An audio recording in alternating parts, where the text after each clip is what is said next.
David with RapidMaterials. Today I want to talk to you about seaming tools and their applications. Before we start looking at the actual seaming tools, we're going to talk about the roof panels themselves and look at the different types. So, roof panels.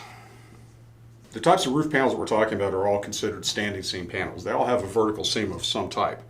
So you may have a panel that has a seam that looks something like this. And this could be 2 inches high, this could be 1 1/2 inches high, it could be any number of dimensions. And the width across the top is going to vary. We'll talk about that in a minute.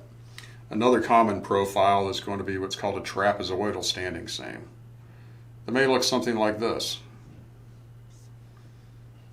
And these are going to probably generally be around 2 3/8 of an inch tall. But they do vary in height, and they are also considered standing seam. In both of these little drawings I've just made, the seam has not been closed yet. It's still an open seam.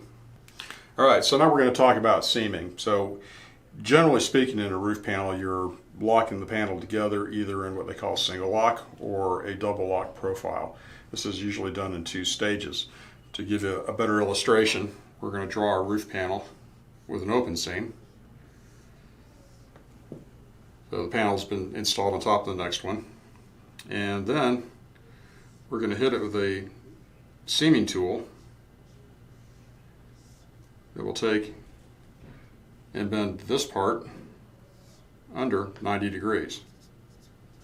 This leaves you with what looks like an upside down L. This is called a single lock.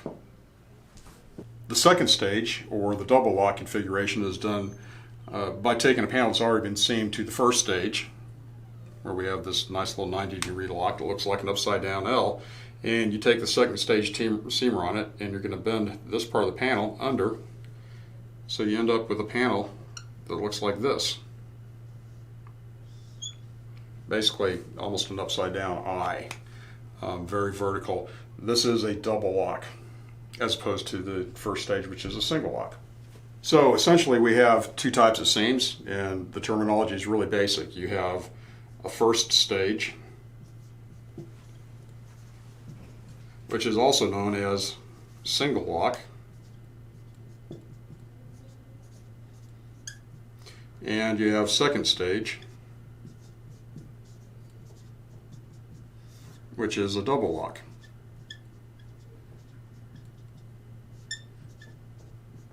So anytime during the process of looking at a tool or planning for this, if you know that you only have to do a single lock profile, then you need a first stage or single lock seamer. They're the same thing. The alternative is you're going to do a double lock. You're required to double lock the panel to meet wind code or uplift or manufacturer's recommendation. In that case, you're going to also need to have a second stage double lock seamer. Again, to do this, you have to do this first. So if you need a second stage seamer, you have to have a first stage seamer. You have to lock the panel to the first stage configuration before you can do the double lock seamer.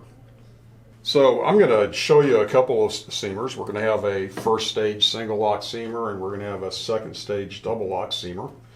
And we're going to show how they work on this sample panel. And this is a simple 2-inch mechanical lock panel.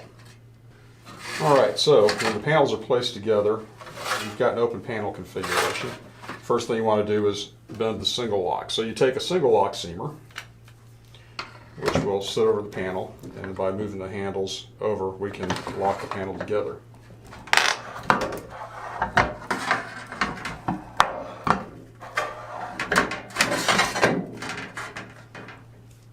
Alright, that's a single lock seam.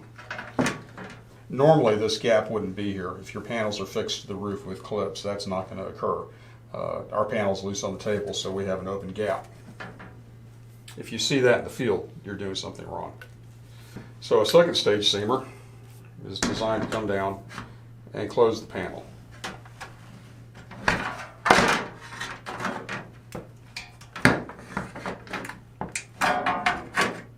This is your double lock profile. The panel's been seamed twice and is now locked together. So that's the use of both of these tools.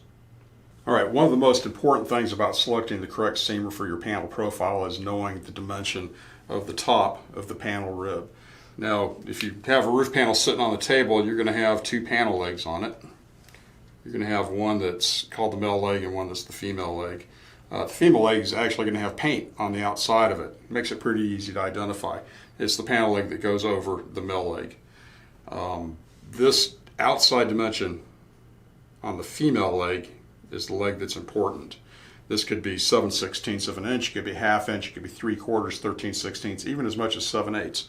And very occasionally one may be larger than that. You have to order your seamer based on that dimension, no other. If you measure the wrong panel leg, the male leg, which is going to have the primer side on the outside of it, you will get a seam that won't work properly. It has to fit over this. So if you measure that and it's 3/4 of an inch, you need to order a 3/4 inch seamer, both for the single lock and the double lock application. You do that and everything will work perfectly. If you have any questions about the right application for your seamer, call us. It's easy, 770-405-1060. I will be happy to help you select the right tool for your project.